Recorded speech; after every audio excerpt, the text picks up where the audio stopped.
La imagen de un bebé en el seno materno. Hoy corriente. Antes, una sensación inimaginable.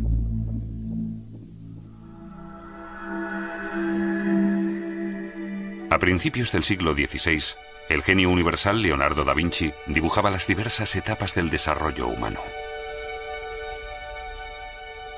Sus esbozos anatómicos son, además de una obra de arte extraordinaria, las primeras observaciones exactas sobre la naturaleza del ser humano.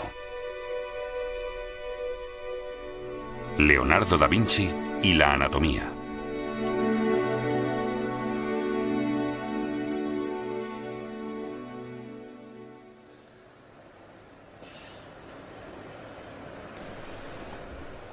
En Leonardo se juntan el interés por la ciencia y unas dotes sensacionales por el arte. Una feliz y única coincidencia para ambos ámbitos. Como uno de los primeros artistas, disecciona los cuerpos. Los conocimientos que adquiere a través de ello sirven a Leonardo para sus pinturas, para perfeccionar su representación y fuerza expresiva.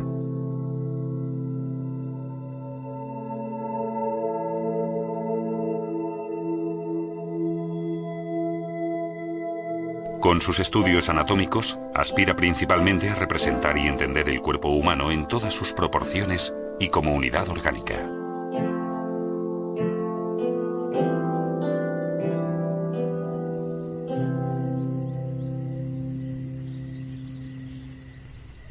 Leonardo da Vinci nace el 15 de abril de 1452, hijo ilegítimo de una campesina, Caterina, y el notario, Ser Piero, en un pueblo de la Toscana.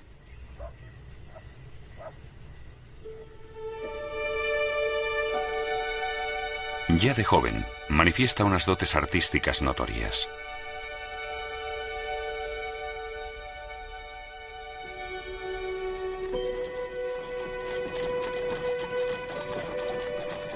En 1469, Leonardo se traslada con su padre a Florencia. Allí ayudará durante 12 años al respetado artista y escultor Andrea del Verrocchio. Durante sus trabajos en la pintura de Verrocchio, el bautismo de Cristo, Leonardo demuestra por primera vez su talento. El ángel de la izquierda es obra suya.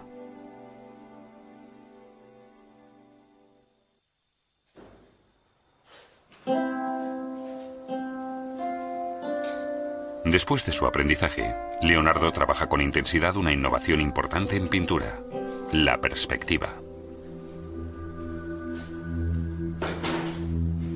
Compara la representación en perspectiva de un cuerpo con sus proporciones reales. Su interés por la ciencia, sobre todo la geometría, se despierta.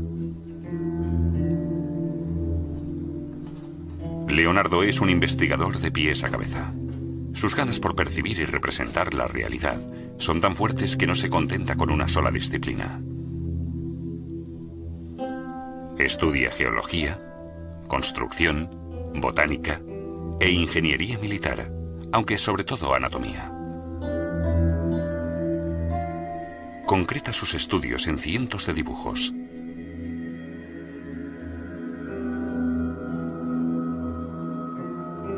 Aquello que no puede esbozar, trata de explicarlo en palabras.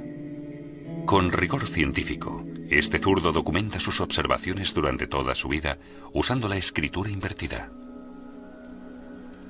Su primer objeto de estudio anatómico es la cabeza del hombre.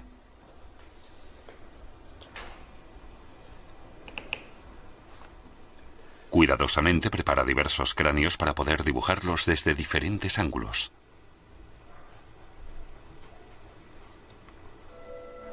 El ojo fascina especialmente a Leonardo. Observa la trayectoria de los nervios ópticos y encuentra el punto en el cerebro donde se cruzan. Lo llama sentido común. Aquí cree que se halla el centro de los sentidos. Hoy se localiza en esta sección el tercer núcleo cerebral y el hipotálamo, el centro de regulación de las funciones orgánicas más importantes. Nace el interés de Leonardo por la anatomía. Estudia la literatura especializada, una oferta muy limitada. porque el descuartizamiento de cuerpos se considera desde hace tiempo un delito. Se considera que el padre de la anatomía humana es el médico griego Galeno de Pérgamo, que vivió en Alejandría en el siglo II después de Cristo. Al estar prohibido practicar autopsias en seres humanos, desmiembra monos y osos. Los conocimientos que adquiere de aquello los traslada al ser humano. Los trabajos de Galeno sobre anatomía estuvieron vigentes durante siglos, y durante mucho tiempo nadie los cuestionó. En 1483, Leonardo interrumpe su exploración anatómica. Se presenta como ingeniero constructor de fortalezas ante la corte de Milán. Junto a la construcción de armas, también dibuja figuras ecuestres.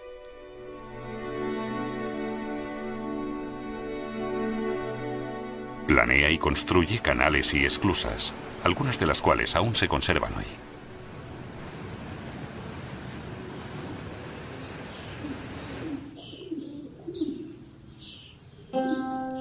Cuando las tropas francesas invaden Milán en 1499, Leonardo pierde su puesto. Regresa a Florencia. Entretanto, está apurado de dinero. Allí recibe el encargo de retratar a una joven florentina. Durante 2 años se dedica al retrato de la Mona Lisa, para el que nuevamente emplea nuevas técnicas de pintura, la difuminación de los contornos y el encubrimiento de los colores.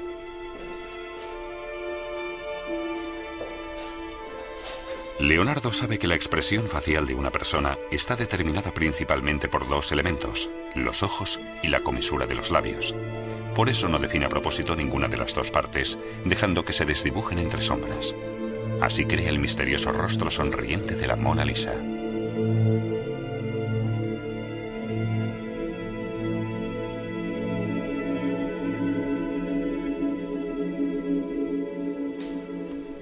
En esa época, Leonardo tropieza con un libro de texto sobre autopsias. El autor es el anatomista Mondino de Lucci, que enseñaba en Bolonia a principios del siglo XIV.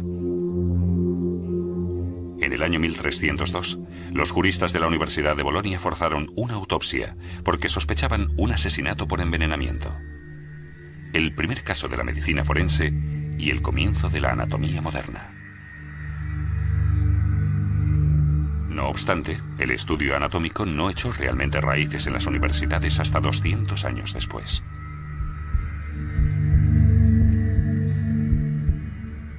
En 1503, Leonardo descubre que en el Hospital Florentino de Santa María Nuova se realizan regularmente disecciones de cadáveres. Los muertos son ajusticiados por quienes nadie más se interesa y que tienen denegado el sepelio.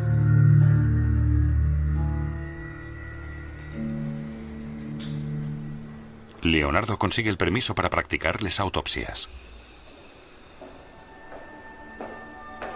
En los años siguientes, analiza más de 30 cadáveres para estudiar de forma sistemática las partes del cuerpo. Deja al descubierto órganos, músculos y huesos y los dibuja desde diversos ángulos para documentarlos. En especial, queda fascinado por el cuerpo de un anciano de 100 años que no ha muerto electrocutado, sino por muerte natural, y que había puesto su cuerpo a disposición para ser estudiado. Leonardo usa la técnica de Modino y empieza por la pared abdominal, dejando al descubierto primero el estómago y el tracto intestinal, para luego avanzar hacia los órganos internos. Con la pluma deja constancia de cada paso. Descubre detalles anatómicos hasta entonces desconocidos, como el apéndice.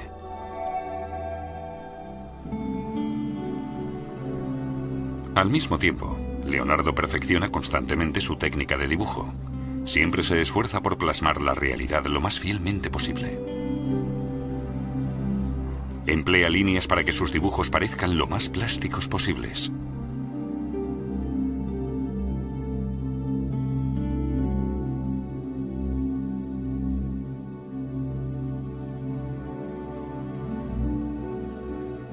Leonardo intenta expresar diversas observaciones en un mismo dibujo.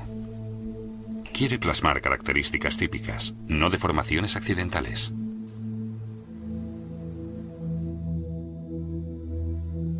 Como primer anatomista dibuja la columna vertebral con fidelidad de detalles y realismo. Reproduce correctamente tanto la curvatura como el número de vértebras.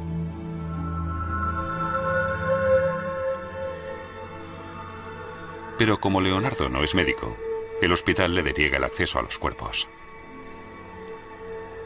A la fuerza, continúa su investigación anatómica con cadáveres de animales. Estudiando el corazón de un cerdo, establece que el corazón, a diferencia de opiniones anteriores, es un músculo. Es mucho más potente que el resto de músculos y se abastece como ellos a través de venas y arterias.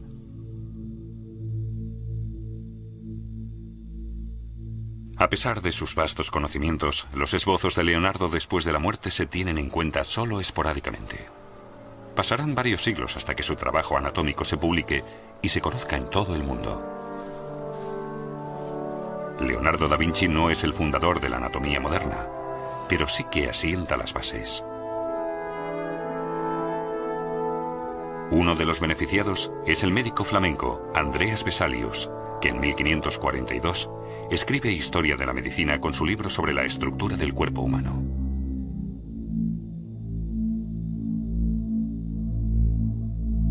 Vesalius, como catedrático de cirugía en la Universidad de Padua, puede realizar durante años la autopsia de cientos de cuerpos de ajusticiados. Sistemáticamente, estudia el cuerpo humano en su totalidad. Aunque Vesalius está falto de un talento: el dibujo. Por eso contrata a un artista reputado como Tiziano y a un discípulo de este, Stefan Kalkar, que ilustran para su manual de anatomía docenas de dibujos.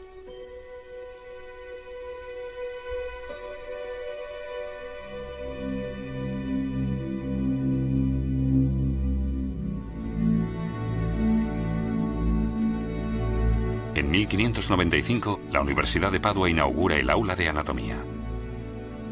El estudio anatómico sale de la oscuridad de las cavernas hacia la claridad de la ciencia moderna. Leonardo no presencia aquel avance. En 1516 se muda a Francia. En Amboise pasa los últimos años de vida. Ahora le fascina el carácter transitorio de la vida. El tiempo, anota, lo devora todo.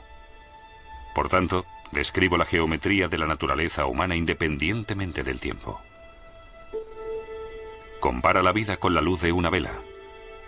Y, al morir, su claro resplandor se convierte en humo oscuro. Así murió también aquel anciano centenario. Pero ¿dónde estaba la causa de su muerte? De este modo, describe él por vez primera la arteriosclerosis. Leonardo percibe que los vasos sanguíneos del cuerpo de una persona joven rectos y lisos, pero que con el paso del tiempo se deforman y se engrosan.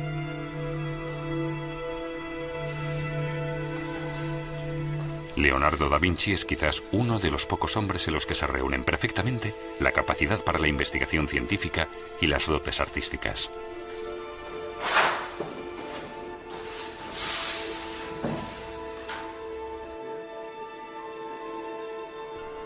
En 1519 muere Leonardo en Amboise a causa de la última enfermedad que él tan concienzudamente había estudiado, la arteriosclerosis.